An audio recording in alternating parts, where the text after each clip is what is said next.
video más que nada lo quiero hacer en mención o en honor quien para mí fue el mejor jugador, ya que justamente se está cumpliendo el primer aniversario de fallecimiento de esta persona que les estoy hablando. Él era mi amigo, se llamaba Alberto, tan solo era un adolescente de 16 años de edad, padecía de una enfermedad llamada fibrosis pulmonar, la cual poco a poco iba acabando con su vida.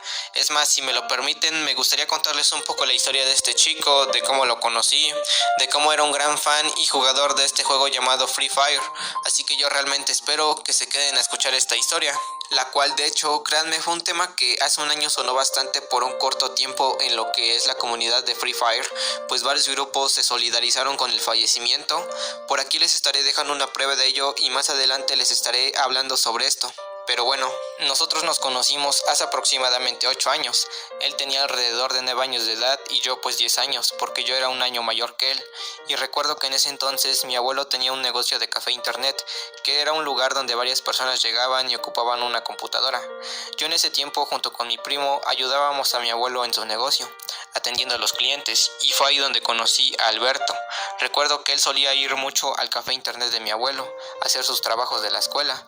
Iba 3 o 4 veces a la semana, y como les dije, yo a veces ayudaba a la gente que entraba al negocio. Entonces llegó el momento en el que ayudé a Beto, y fue ahí donde comenzamos a hablarnos, me empezó a caer bastante bien, y finalmente terminamos siendo amigos junto con mi primo.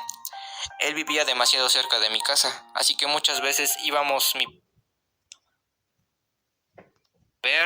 a veces pasaba por su casa pero nunca lo vi, entonces se me hizo un poco extraño no volverlo a ver, al menos de vista. Pero afortunadamente hace casi 2 años volvimos a hablar, y esto fue gracias al juego y también a un amigo, el cual por cierto por él empecé a jugar o conocí Free Fire. Recuerdo que este amigo hace casi 2 años me insistía y me decía mucho, pero mucho, que descargara un juego llamado Free Fire. Así que yo le dije, sí, ahorita lo instalo. Y ese ahorita lo instaló nunca llegó, o sea que no lo descargué.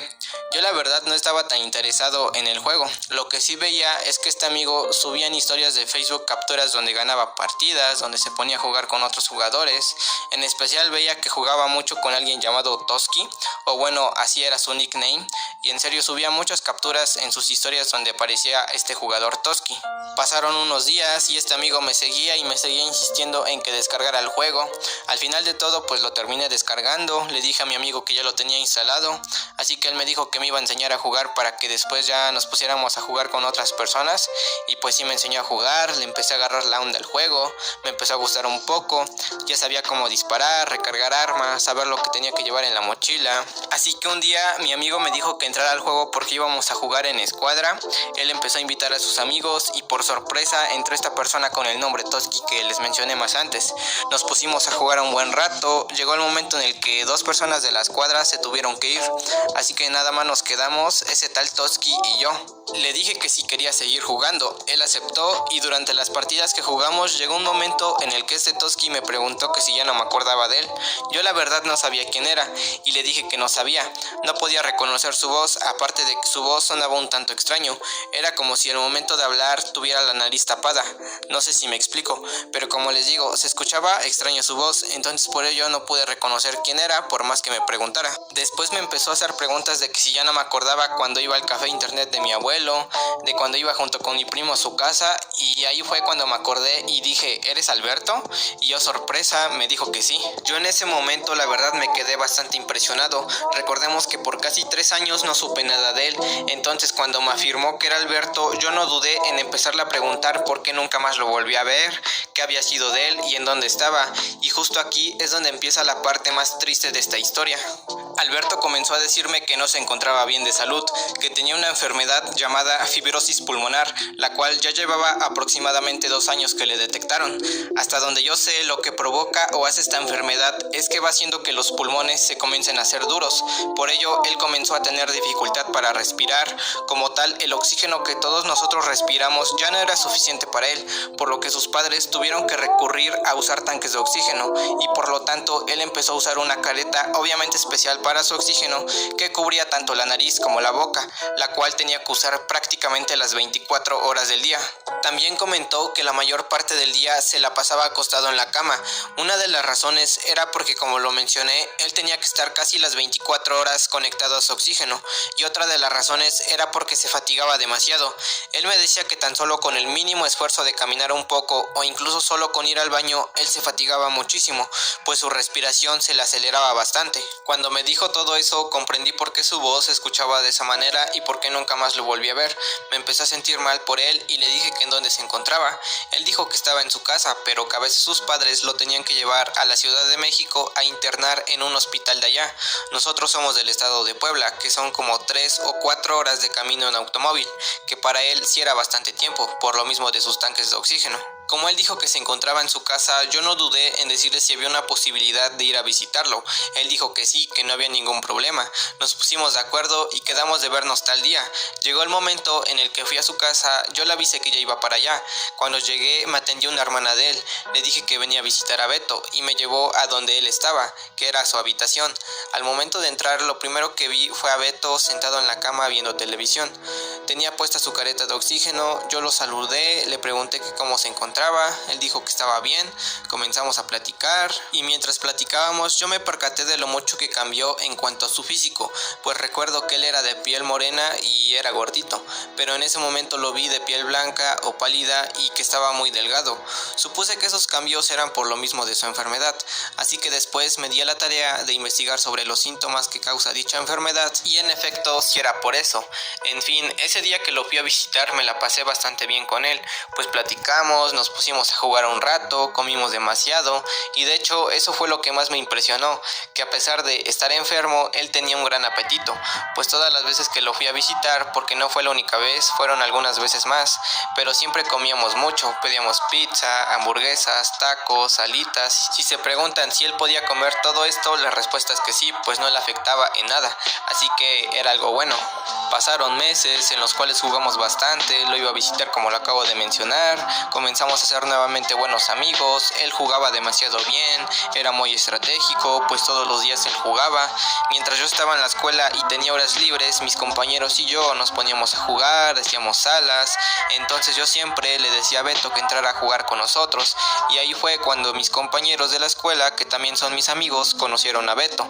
Les empezó a caer bastante bien y siempre lo invitábamos a jugar. Durante las noches, ya en nuestras casas obviamente, siempre hacíamos una escuadra, nos poníamos a jugar, a subir puntos. Esto era todos los días, pero Beto siempre jugaba con nosotros y de hecho Free Fire era su juego favorito. Fue uno de sus pocos acompañantes que tenía todos los días para entretenerse y divertirse mientras él estaba en cama, quien también fue uno de sus mayores acompañantes, aparte de su mamá, su papá y sus hermanas, y de quien me platicaba mucho era de uno de sus primos, que casi todos los días de la semana estaba en la casa de Alberto haciéndole compañía.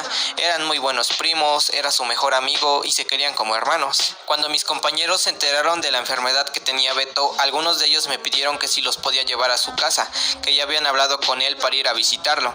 Así que yo los llevé, estuve con ellos y la verdad es que notaba feliz a Beto, de que a pesar de no salir y estar siempre en cama, él contaba con el apoyo de sus amigos que conoció a través y gracias al juego. Entonces imagínense el gran aprecio que le tuvo al juego, ya que por él conoció a muchas personas. Siguió pasando el tiempo, entonces un día él me dijo que lo iban a internar por un tiempo en el hospital en México. Me dio la gran noticia de que le iban a hacer unos estudios para ver si era apto a un trasplante de pulmón que alguien había donado. Sé que muchos dirán que por qué no hicieron eso desde un principio. La razón era porque no encontraban donador, como tal el pulmón lo tenían que comprar. Él me dijo el precio y sumando esto más el costo de la herramienta usada, el costo de la operación, daba un total de más de $100,000, aunque no lo crean. En cambio, si él era apto en esos estudios para el trasplante de pulmón, que al ser donado no tienes que pagar por el órgano, el coste total iba a reducir bastante, ya que solamente se iban a cubrir los gastos de la operación y la herramienta, que eran aproximadamente unos $20,000, así que era una gran oportunidad si todo salía bien en los estudios. Afortunadamente y gracias a Dios, él salió positivo en sus estudios, por lo que sí era apto al trasplante de pulmón. Ya habían puesto fecha para la operación, que era a mediados de marzo del año pasado, en lo que buscaban a los médicos y herramienta para hacer el trasplante. Yo me puse muy feliz cuando me dijo eso, eso e imaginé la felicidad que Alberto debió sentir cuando le dieron la noticia. Pero creo que para él no fue tanta felicidad. Los doctores le dijeron que ese tipo de operaciones son muy delicadas, que había posibilidad de que todo saliera bien y la operación fuera un éxito. Y también estaba la posibilidad de que su cuerpo no resistiera la operación e incluso perdiera la vida. Así que era cuestión de jugársela, pero él estaba dispuesto a que le hicieran el trasplante. Lamentablemente, una semana antes de que se llevara a cabo la operación, la fecha del 7 de marzo del 2019, Alberto fue llevado de urgencias al hospital, donde aproximadamente a las 5:30 de la mañana sufrió un paro cardíaco, el cual terminó con su vida. Yo recuerdo que venía regresando de la escuela ese día, aún no estaba enterado de la noticia, cuando de repente mi madre me preguntó que si sabía algo de mi amigo Alberto. Yo le pregunté por qué. Ella contestó que hace unas horas pasó por donde él vive y vio que habían puesto un moño color blanco en la entrada de su casa, que había gente y unos momentos después se escuchó una ambulancia en la calle donde él vive. Inmediatamente tomé el celular y le mandé un mensaje a Beto, pero no le llegaba. Entonces le mandé un mensaje a su primo de que si le había pasado algo y él finalmente me afirmó que había fallecido. Cuando vi ese mensaje me solté a llorar como no tienen ni idea, tan solo de pensar en que ya nunca más volvería a ver a ese amigo, ya nunca más volvería a jugar con él, de que sus esperanzas para llevar una vida más normal con ese trasplante de pulmón ya no se iban a hacer realidad. Como les dije, la operación estaba fijada para mediados de marzo y él falleció una semana antes de llegar a eso. Sin duda, para mí eso fue lo más doloroso. Durante su funeral, mis amigos, que también ya eran los amigos de Beto, y yo le hicimos un pequeño arreglo floral. Se lo dimos a sus padres para que fuera puesto en su sepulcro, lo velamos por una noche y al día siguiente le hicieron su santa sepultura, en donde él ya está descansando en paz. Como les mencioné al principio del video, el fallecimiento de Alberto fue algo que se habló desde hace un año en la comunidad de Free Fire, y esto fue porque un amigo dio la noticia de su muerte en un grupo bastante grande que se llama Free Fire Latinoamérica. Puso algunas capturas, empezó a tener bastantes reacciones y de ahí varios otros grupos hicieron homenaje en honor a él en salas personalizadas. De hecho, aquí están algunas pruebas de ello.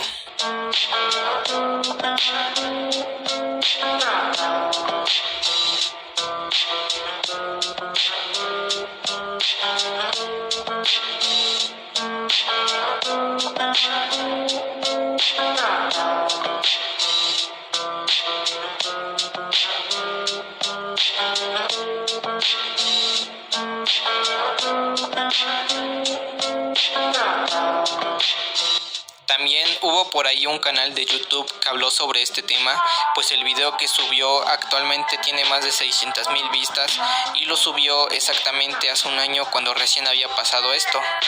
En fin, me gustaría darle las gracias a todas las personas que hicieron algo en honor al fallecimiento de mi amigo Alberto.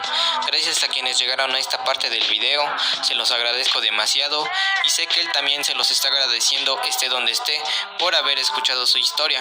Así que eso sería todo y muchas gracias.